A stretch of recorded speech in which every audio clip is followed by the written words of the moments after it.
মাননীয় ৰাজ্যপাল অসমৰ লক্ষ্মণ প্ৰসাদ আচাৰ্য ডাঙৰীয়া তেখেত যিহেতু বিশ্ববিদ্যালয়সমূহৰো আচাৰ্য হয়, চেঞ্চেলৰ হয়, তেখেতে আজি অসমৰ উচ্চ শিক্ষাৰ শিক্ষানুষ্ঠান মূলতঃ বিশ্ববিদ্যালয়সমূহ আৰু আমাৰ যিকেইখন স্বায়ত্তশাসিত মহাবিদ্যালয় আছে এই মহাবিদ্যালয়সকলৰখিনিৰ মুৰব্বীসকলক লৈ উচ্চ শিক্ষাৰ এক পুনৰীক্ষণ এক পৰ্যালোচনা তেখেতে কৰিছে আৰু এই পৰ্যালোচনাত বিশ্ববিদ্যালয়ৰ আন্তঃগাঁথনি, বিশ্ববিদ্যালয়ৰ শিক্ষক শিক্ষয়িত্ৰীৰ ক্ষেত্ৰত থকা ভেকেঞ্চি, আমাৰ drop out rate, higher education ইনষ্টিটিউশ্যনে কৰা গৱেষণাসমূহ এই গোটেইখিনিৰ ওপৰত তেখেতে পৰ্যালোচনা কৰিছে। দুটাকৈ টেকনিকেল ছেশ্যন হ'ব, তাৰে এটা টেকনিকেল ছেশ্যন ইতিমধ্যে সমাপ্ত হৈছে আৰু দ্বিতীয়টো এই বিৰতিৰ পাছতে টেকনিকেল ছেশ্যন আৰম্ভ হ'ব। আৰু মই ভাবোঁ যে এই পৰ্যালোচনাৰ ভিত্তিত আমি এটা অসমত উচ্চ শিক্ষাক আগুৱাই নিয়াৰ ক্ষেত্ৰত এটা ভাল ৰোড মেপ পাবলৈ সক্ষম হ'ম। ছাৰ, বিতৰ্কৰ মাজত সোমাইছে USTL আজি বেমেজালি বা এনেকুৱা ধৰণৰ যি ইতিমধ্যে অভিযোগ আহিছে উত্থাপন হৈছিলে তাৰ ভিত্তিত কালি গ্ৰেপ্তাৰ কৰিছে SIT। নাই, এইটো কালিৰ যিটো বাতৰি মই দেখাৰ লগে লগে মই চক খাই গ'লোঁ।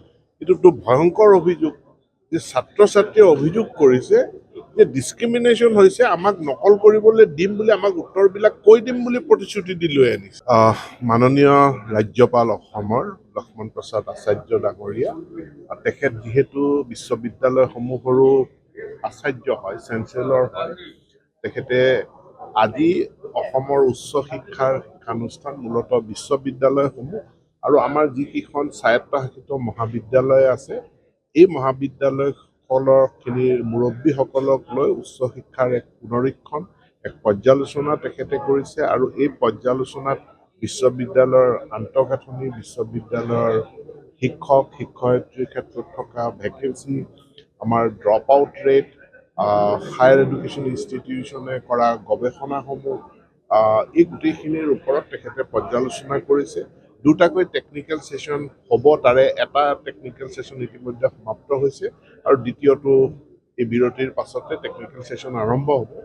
আৰু মই ভাবোঁ যে এই পৰ্যালোচনাৰ ভিত্তিত আমি এটা অসমত উচ্চ শিক্ষাক আগুৱাই নিয়াৰ ক্ষেত্ৰত এটা ভাল ৰোড মেপ পাবলৈ সক্ষম হ'ম।